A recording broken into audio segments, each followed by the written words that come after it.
মির্জা ফখরুলের নেতৃত্বে চীন যাচ্ছেন বিএনপির প্রতিনিধি দল। এদিকে মানবাধিকার কর্মীদের অভিযোগ, ভারতে বিদেশি নামে মুসলিমদের দেশ ছাড়া। পুলিশ যেতে ভয় পেয়েছে, মুজিবের বাড়ি ভাঙার সময় প্রশাসনের নিষ্ক্রিয়তা প্রশ্নে ডক্টর ইউনূস। এবং সর্বশেষ জানাবো, জাতীয় সংসদ নির্বাচন, রাজনৈতিক ঐকমত্যের জন্য ভোটের প্রস্তুতিতে ধীর গতি। শুনছিলেন সংবাদ শিরোনাম, এবারে বিস্তারিত। মির্জা ফখরুলের নেতৃত্বে চীন যাচ্ছে বিএনপির প্রতিনিধি দল।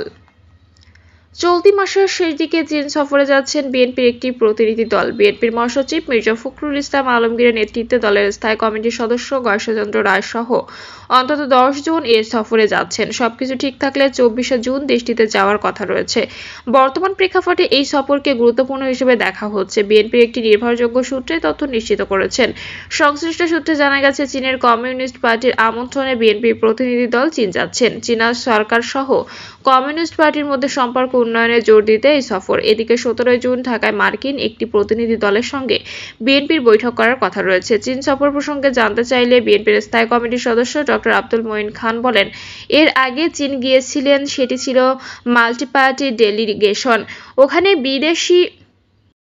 ওখানে বিএনপি, বিভিন্ন রাজনৈতিক দল, ছাত্র, সাংবাদিকরা ছিলেন। এখন সেটা হচ্ছে বিএনপি ডেলিগেশন। এটা মহাসচিব নেতৃত্ব দেবেন, সিনিয়র 10 জনের মতো যাবেন।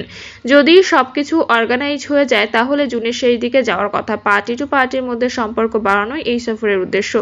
ওখানে সাধারণত পার্টি এবং সরকার একসঙ্গে কাজ করে থাকে। জানা গেছে, প্রতিবেশী দেশগুলোর রাজনৈতিক দলগুলোর সঙ্গে চীনের ক্ষমতাসীন কমিউনিস্ট পার্টি বিভিন্ন সময় সংলাপ করে থাকে। এর আগেও বিএনপি সহ বিভিন্ন রাজনৈতিক দলকে চীন আমন্ত্রণ জানিয়েছিলেন। এবারের প্রেক্ষাপট অনেকটা ভিন্ন। বিএনপির শীর্ষ পর্যায়ের নেতৃত্বকে আমন্ত্রণ জানিয়েছেন চীনের কমিউনিস্ট পার্টি। সম্ভাব্য সফরে দুই দেশের সম্পর্ক উন্নয়নের পাশাপাশি বাংলাদেশের আসন্ন নির্বাচন ও রাজনীতির বিষয়টি উঠে আসবে বলে মনে করা হচ্ছে। মানবাধিকার কর্মীদের অভিযোগ, ভারতে বিদেশি নামে মুসলিমদের দেশ ছাড়া। ভারতে বিদেশি আখ্যা দিয়ে বাঙালি মুসলিমদের বাংলাদেশে পাঠানো হচ্ছে। এ নিয়ে উদ্বেগ জানিয়েছেন দেশটির মানবাধিকার কর্মীরা। তারা বলছেন, কর্তৃপক্ষ নির্বিচারে লোকজনকে দেশ থেকে বের করে দিচ্ছে। এই বহিষ্কার অভিযানে বহু নিরীহ মুসলিম নাগরিককে ধর্মীয় পরিচয়ের ভিত্তিতে টার্গেট করা হচ্ছে। একজন শীর্ষস্থানীয় কর্মকর্তার বরাত দিয়ে প্রতিবেদনে জানানো হয়েছে, মে থেকে উত্তর পূর্ব ভারতের আসাম রাজ্য 303 জনকে বাংলাদেশে পুশব্যাক করেছে। গত কয়েক বছরে বিভিন্ন ট্রাইব্যুনাল বিদেশি ঘোষিত 30,000 মানুষের মধ্য থেকে এই পুশব্যাক করা হয়। আসামে এ ধরনের ব্যক্তিরা সাধারণত দীর্ঘদিনের বাসিন্দা। তাদের পরিবার ও জমিজমা উভয় রাজ্যে রয়েছে। এই রাজ্যে লক্ষাধিক পরিবার রয়েছে যাদের শিকড় বাংলাদেশে। মানবাধিকার কর্মীরা বলছেন, তাদের মধ্যে অনেকেই এবং তাদের পরিবারকে প্রায়ই ভুলভাবে প্রধানত হিন্দু সংখ্যাগরিষ্ঠ ভারতে বিদেশি হিসেবে চিহ্নিত করা হয়। তারা এতটা দরিদ্র যে উচ্চ আদালতের ট্রাইব্যুনালের রায়কে চ্যালেঞ্জ করার মতো সামর্থ্য রাখেন না। সরকারের রোষে পড়ার আশঙ্কায় মানবাধিকার কর্মীরা বলেছেন, এই বিতাড়ন অভিযানে শুধু মুসলিমদেরই লক্ষ্যবস্তু করা হয়েছে। এই ব্যাপারে বক্তব্য জানতে আসাম সরকারের একজন মুখপাত্রের সঙ্গে যোগাযোগ করেছিল টেলিগ্রাফে, তবে তিনি তাৎক্ষণিকভাবে বক্তব্যের অনুরোধে সাড়া দেননি। পুলিশ যেতে ভয় পেয়েছে, মুজিবের বাড়ি ভাঙার সময় প্রশাসনের নিষ্ক্রিয়তা প্রশ্নে ডক্টর ইউনূস। শেখ মুজিবুর রহমানের বাসভবন গুড়িয়ে দেওয়া প্রসঙ্গে বাংলাদেশের অন্তর্বর্তীকালীন সরকারের প্রধান উপদেষ্টা অধ্যাপক ডক্টর মোহাম্মদ ইউনূস বলেছেন, সে সময় সরকার কার্যত অচল অবস্থায় পড়ে গিয়েছিল। পুলিশ রাস্তায় বের হতেও ভয় পাচ্ছিল। আমরা জানতাম না এই পরিস্থিতি কিভাবে সামাল দেব। যখন সিটি কর্পোরেশন বুলডোজার দিয়ে শেখ মুজিবুর রহমানের বাড়ি ভেঙে ফেলা হচ্ছিল, তখন প্রশাসন কেন চুপ ছিল? সাংবাদিকের এমন প্রশ্নের জবাবে ডক্টর ইউনূস বলেন, দেশে সে সময় একসঙ্গে অনেকগুলো প্রশ্ন আর সমস্যা চলে এসেছিল। সবকিছু একসঙ্গে ঠিকভাবে সামাল দেওয়া সম্ভব হয়নি। এটা এমন একটা সময় ছিল যার মধ্য দিয়ে আমরা গেছি। সময়ের সঙ্গে সঙ্গে পরিস্থিতি কিছুটা স্বাভাবিক হয়েছে। দেশে শৃঙ্খলা ফিরিয়ে আনাটাই তখন আমাদের জন্য সবচেয়ে বড় কাজ ছিল। তিনি আরো বলেন, সে সময় সরকার কার্যত অচল অবস্থায় পড়ে গিয়েছিল। পুলিশ রাস্তায় বের হতেও ভয় পাচ্ছিল। আমরা জানতাম না এই পরিস্থিতি কিভাবে সামাল দেব। পরবর্তী সরকারে থাকার কোনো ইচ্ছে নেই। ডক্টর ইউনূস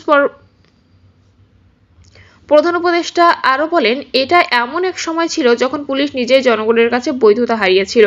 মানুষ তখন বলছিল, আমার ভাইকে, ছেলেকে, বোনকে তোমরা গুলি করেছো, এখন আমাকে বাড়ি যেতে বলছো। মানুষ তখন পুলিশের ওপর ক্ষুব্ধ ছিল। তখন পুলিশ যদি রাস্তায় নামতো, জনগণ তাদের মারধর করত। আমরা সেই পুলিশকে পেয়েছিলাম যারা কিছুদিন আগেই শিশুদের উপর গুলি চালিয়েছে, যোগ করেন তিনি। তবে ডক্টর ইউনূস বলেন, সময়ের সঙ্গে সঙ্গে পরিস্থিতি ধীরে ধীরে স্বাভাবিক হতে শুরু করে।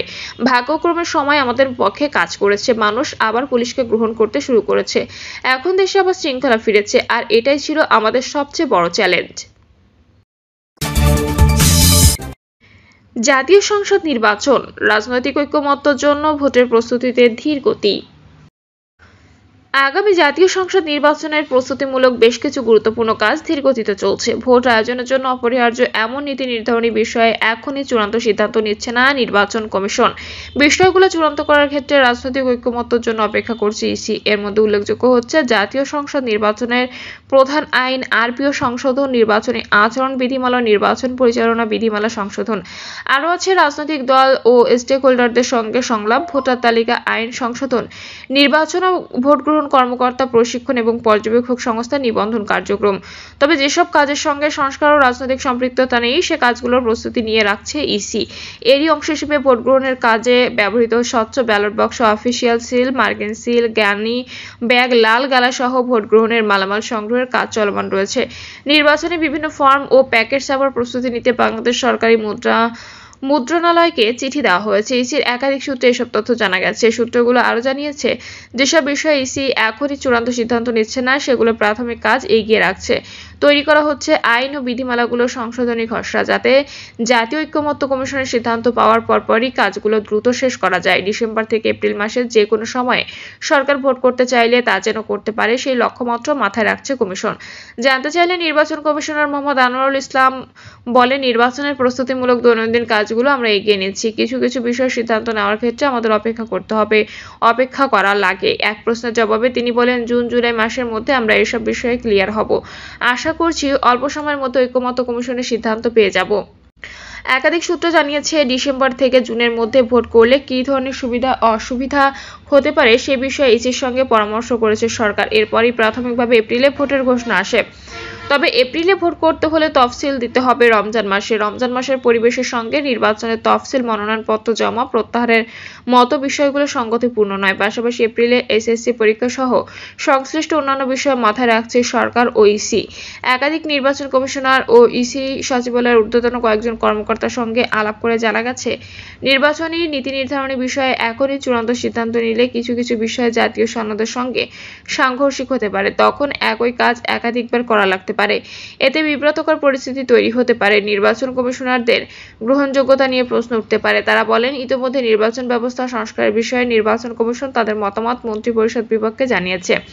এছাড়া ইসি এমন কাজ করতে চায় না যাতে পরিবর্তিত রাজনৈতিক পরিস্থিতি উত্তপ্ত হওয়ার আশঙ্কা থাকে এবং নির্বাচন কমিশনের নিরপেক্ষতা নিয়ে প্রশ্ন উঠতে পারে।